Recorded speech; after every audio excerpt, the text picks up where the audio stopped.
खोजी टीवी के मुअज़्ज़िज़ दोस्तों, मैं हूं माजिद मलिक और आप तमाम देखने और सुनने वालों को अस्सलाम वालेकुम। मुअज़्ज़िज़ दोस्तों, चाइना ने भारत को बड़ा पैगाम दे दिया है। लद्दाख वापस लेना है तो हमारी शराइत माननी होगी। चीनी हुकूमत ने मकबूजा वादी के हवाले से जो ऐलान किया उसे सुनकर मोदी सरकार की अकल ठिकाने आ गई। क्या मोदी चीन के साथ कंप्रोमाइज कर लेगा? और भारतीय वज़ीर दिफा ने कौन सा ऐसा मुज़क्का खेज बयान जारी किया है जिसने भारत की खूब जगहंसाई की है? मुस्तकबिल में चाइना भारत के साथ क्या कुछ कर सकता है? आलमी माहिरीन की राय क्या कहती है? इस हवाले से आज की इस अहम वीडियो में डिस्कस किया जाएगा। एक खबर के मुताबिक चीनी अफवाज और खुफिया एजेंसीज ने अपनी हुकूमत के साथ मिलकर भारत को तोड़ने का प्लान भी तरतीब दे रखा है। आखिर इस खेल के पोशीदा पहलू कौन से हैं और क्या चाइना डबल गेम खेलकर भारत को धूल चटाएगा? ये सब जानने से कबल हस्बे रिवाज चैनल पर नए शामिल होने वाले दोस्तों से इल्तमास है कि खोजी टीवी को सब्सक्राइब करते हुए साथ मौजूद घंटी के बटन को भी दबा दें ताकि आप हर खबर से बाखबर रह सकें। तो आइए चलते हैं मौजू के असल हिस्से की जानिब। मुअज़्ज़िज़ दोस्तों, वबाई बहरान और अमेरिका चीन कशीदगी ने दुनिया के निजाम को तब्दील करना शुरू कर दिया है। ताकत का तवाजुन मगरिब से मशरिक की जानिब मुंतकिल हो रहा है और इस अमल ने जनूबी एशिया पर गहरा असर डाला है। चीन भारत तनाज़ा और पाक भारत कशीदगी भी अमेरिका की नाखुदाई ताकतों का खुफिया खेल है। ताहम अब यह खेल रफ्ता रफ्ता अपने अंजाम की जानिब गामजन है और इस खेल में अमेरिका बहादुर को ही बड़ा नुकसान पहुंचने वाला है। जनूबी एशिया में अमेरिका का सबसे बड़ा इत्तेहादी मुल्क भारत है, जिसे ट्रंप ने मोहरा बनाकर चीन के खिलाफ मैदान में उतार रखा है। लेकिन पाकिस्तान और चाइना ने जिस अंदाज से भारत को चारों जानिब से घेर लिया है, इसकी मिसाल नहीं मिलती। दोस्त मुल्क को मुश्किलात में धकेल कर अब अमेरिका ने मोदी समेत भारतीय हुकूमत से आंखें फेर ली हैं। ताज़ा तरीन इत्तला के मुताबिक चाइना ने अमरीकी हिमायत याफ्ता मुल्क भारत को तोड़ने की मंसूबा बंदी मुकम्मल कर ली है। जमीनी हकायक बता रहे हैं कि चाइना ने भारत के खिलाफ सरहदी पाबंदियां सख्त कर दी हैं और लद्दाख के अंदर घुसकर कमोबेश 150 किलोमीटर अंदर तक भारतीय हुदूद पर कब्जा करके उसे अपने जेरे इंतजाम कर लिया है। जबकि यह भी मालूम हुआ है कि चीन ने नेपाल की पुष्टपनाही भी शुरू कर दी है, जिसका नतीजा ये निकला कि नेपाल ने भी भारत को आंखें दिखाना शुरू कर दी हैं। खोजी टीवी के प्यारे दोस्तों, खबर यह भी है कि नेपाली फोर्सेस की कार्रवाई में 2 रोज कबल एक भारतीय शहरी की हलाकत भी हो चुकी है, जिसने भारत में कोहराम बर्पा कर दिया है और भारतीय हुकूमत सीख पा हो गई लेकिन कुछ कर नहीं पा रही। जिसकी बड़ी वजह यह है कि चाइना ने नेपाल को भी सपोर्ट फ्राहम करना शुरू कर दी है। रिपोर्ट्स के मुताबिक चीन ने नेपाल में भारी सरमायाकारी कर दी, जिसका नतीजा यह है कि एक अरसे बाद नेपाल में भारत मुखालिफ हुकूमत वजूद में आई है। इम्कान जाहिर किया जा रहा है कि भारत को पाकिस्तान से LOC पर, चीन के साथ लद्दाख और सकम के मुहाज पर, जबकि नेपाल के साथ और सियाचिन के इलाकों में जंगों का सामना करना पड़ सकता है। और अगर ऐसा होता है तो भारत मुकम्मल तौर पर टूट जाएगा। इसी प्लान के तहत चाइना ने लद्दाख में और पाकिस्तान ने कारगिल समेत LOC पर भारत के खिलाफ नया महाज खोल रखा है। भारत को तोड़ने का मकसद खित्ते में सी पैक के वजूद को बरकरार रखना है और भारतीय इश्तियाल अंगेजियों समेत अमेरिका के इत्तेहाद को सबूताज करना है। अगर चाइना और पाकिस्तान का यह मुश्तरका प्लान काम कर गया तो भारत किसी को मुंह दिखाने के काबिल नहीं रहेगा। आलमी माहिरीन के अलावा खुद भारतीय तज्जियाकार और दानिश्वर सियासतदान ये इशारे दे रहे हैं कि चीन और पाकिस्तान अपने मकासद में बआसानी कामयाब हो जाएंगे और मोदी सिर्फ झूठ के पलंदों से ही रियाया को बेवकूफ बनाता रहेगा।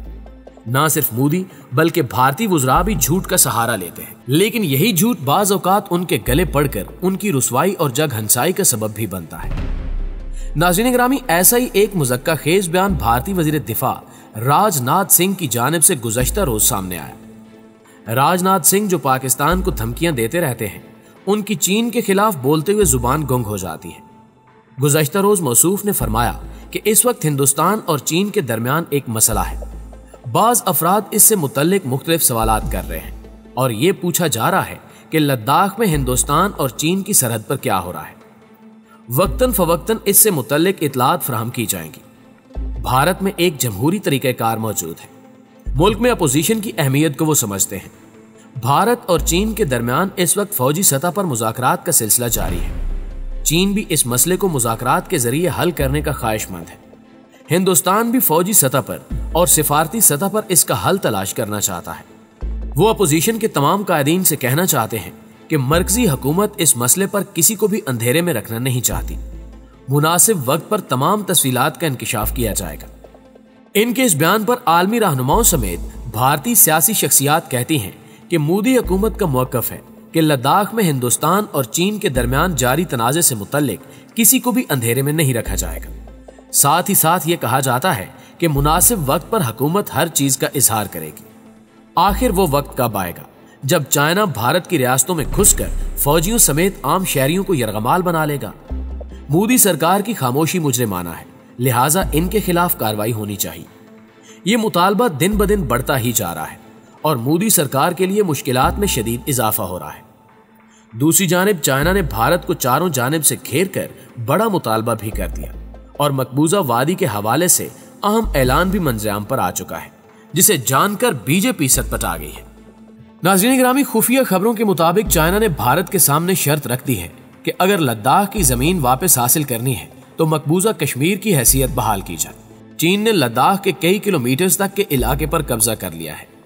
लद्दाख पर भारत और चीन के दरमियान तनाव चल रहा है और चीनी फौज ने भारत को पीछे हटने पर मजबूर करते हुए बहुत से इलाकों पर कब्जा कर लिया है।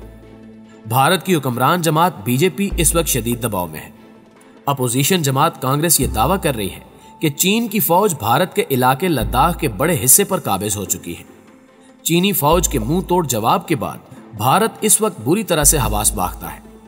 भारत की जानिब से चीन से मिन्नतें की जा रही हैं कि सरहदी तनाज़ात बातचीत से हल किए जाएं और अब चीन ने शर्त रखी है कि मकबूजा कश्मीर और लद्दाख की 5 अगस्त 2019 से पहले वाली हैसियत बहाल करो, वरना लद्दाख को भूल जाओ। इस हवाले से चंद रोज कबल आजाद जम्मू कश्मीर के सदर सरदार मसूद खान ने कहा था कि चीन ने भारत को वाज़ेह पैगाम दे दिया है कि वो तौसीब पसंदी और तरमीम पसंदी की पॉलिसी तरक करे, क्योंकि चीन ये कभी नहीं चाहेगा कि भारत गिलगित बल्तिस्तान से गुजरने वाली चीन पाकिस्तान इक्तिसादी राहदारी के लिए कोई खतरा बने या आजाद कश्मीर के स्टेटस में किसी किस्म की तब्दीली लाने के बारे में सोचे। सकम लद्दाख और तिब्बत सरहद पर चीन ने जिस अंदाज में भारत को जवाब दिया है, इसकी वजह से भारत के गुब्बारे से हवा निकल चुकी है, क्योंकि दिल्ली 1962 की चीन के साथ जंग वाली गलती दोबारा कभी नहीं दोहराएगा। चीन के हाथों हजीमत उठाने के बावजूद ये तसव्वुर करना दुरुस्त नहीं होगा कि भारत चीन के हवाले से अपनी पॉलिसी में कोई तब्दीली लाएगा। माहिरीन का ख्याल ये भी है कि चीनी कौम अपने असूलों और बयानात पर कायम रहती है और यही उनकी मुआशी, इक्तिसादी और दिफाई तरक्की का राज भी है। अमेरिका बहादुर भी ये सब जानता है, मगर शर को बढ़ावा देने के लिए उसने भारत को मोहरा बनाकर मैदान में उतार रखा है। प्यारे दोस्तों, एक हकीकत यह भी है कि भारत और अमेरिका दुनिया में 2 बड़ी जमहूरियतें हैं। दोनों मुल्कों के हुक्मरानों के एक जैसे रवैये हैं, अपने ही शहरियों से तासुब करके जुल्म ज्यादती करते हैं। भारत में तो आए दिन मुसलमानों पर मुतासिब हिंदू इंतहा पसंदों की वीडियोस देख देख कर इंसानियत का कलेजा मुंह को आता है, जबकि अमेरिका में गोरों और कालों के दरमियान नस्ली तफरीक ने अमेरिका की असलियत वाजे कर दी है। डोनाल्ड ट्रंप की स्याह फार्म शहरियों से तासुब कोई छुपी हुई बात नहीं है। माजी में ट्रंप ने इलेक्शनी स्याह फार्म शहरियों के खिलाफ सफेद फार्म शहरियों को उकसा कर लड़ा था, जबकि मुसलमानों के खिलाफ इकदामात करके ही ट्रंप कुर्सी सदारत तक पहुंचे। इन मजालिम की कीमत पर सफेद फार्म अमरीकियों की मुआशी हालत बेहतर बनाने के सब्ज बाग दिखाकर डोनाल्ड ट्रंप ने इलेक्शन जीता था। जब किसी मुल्क के मरकजी लीडरों की ऐसी मुतासिब सोच हो तो ये सोच नीचे हुकूमती एहलकारों तक पहुंचती है। अवाम में भी एक दूसरे के साथ तासुब जन्म लेता है और बढ़ता रहता है। ये डोनाल्ड ट्रंप के तासुब का नतीजा है कि पुलिस जो अपने शहरियों की मुहाफिज है वो कसाई बन जाती है, अवाम पर तासुब की बुनियाद पर जुल्म करती है। यही हाल दुनिया की सबसे बड़ी जमहूरियत भारत का है। दहशतगर्द ट्रंप की तरह दहशतगर्द मोदी, जो हिटलर जैसी कौमी बर्तरी के गुरूर में मुब्तला दहशतगर्द तंजीम आरएसएस का बुनियादी रुकन है, उसी आरएसएस के एक सफाक कारकुन ने हिंदुओं के सबसे बड़े रहनुमा महात्मा गांधी को सफाकी से कत्ल किया था। इस तंजीम की इंतहा पसंद सोच की वजह से अंग्रेजों ने अपने दौरे हुकूमत में पाबंदी लगाई थी। यही आरएसएस भारतीय वज़ीर-ए-आज़म मोदी की शय पर कश्मीर और भारत के मुसलमानों के जुल्म सितम की चक्की चलाए हुए है। आए दिन जुल्म की दास्तानों से भरी वीडियोस दुनिया के सामने आती रहती हैं। दहशतगर्द मोदी ने तासुब की बुनियाद पर इलेक्शन जीतकर शहरियत के मुतनाज़े कानून पास किए हैं, जिनके खिलाफ एहतजाज पर अमेरिका की तरह पूरे भारत में मुसलमानों, हिंदुओं, सिखों और दूसरी अक़लियतों ने मुजाहरे किए थे। भारतीय पुलिस और आरएसएस के गुंडों ने मजलूमों के साथ अमेरिकी पुलिस जैसा सलूक करके गोलियां चलाई थी। हजारों मुसलमान उस जुल्म की वजह से शहीद हुए थे। मुसलमानों के अलावा बाकी अकलियतें भी भारत में अलैदगी पसंद तहरीकें चला रही हैं। लावा उबल रहा है और यही लावा मोदी समेत भारत को मलिया मेट कर देगा। दुनिया की 2 नाम निहाद जमहूरियतें दहशतगर्द हुक्मरानों के कब्जे में हैं। डोनाल्ड ट्रंप और मोदी के तासुब की वजह से जमहूरियत पर से एतबार उठ रहा है। आखिर मजलूम कौमें कब तक जुल्म बर्दाश्त करती हैं? ये वो सवाल है जो इंसानियत पूछ रही है और वक्त ही इसका जवाब तय करेगा। दोस्तों, हमें आज भी उम्मीद है कि आज की इस वीडियो ने भी आपको काफी अपडेट किया होगा। वीडियो अच्छी लगे तो इसे लाइक करते हुए अपने दीगर दोस्तों के साथ शेयर जरूर कीजिए। जल्दी हाजिर होते हैं कुछ नई अपडेट्स के साथ। तब तक अपना ढेर सारा ख्याल रखिएगा। अल्लाह निगहबान।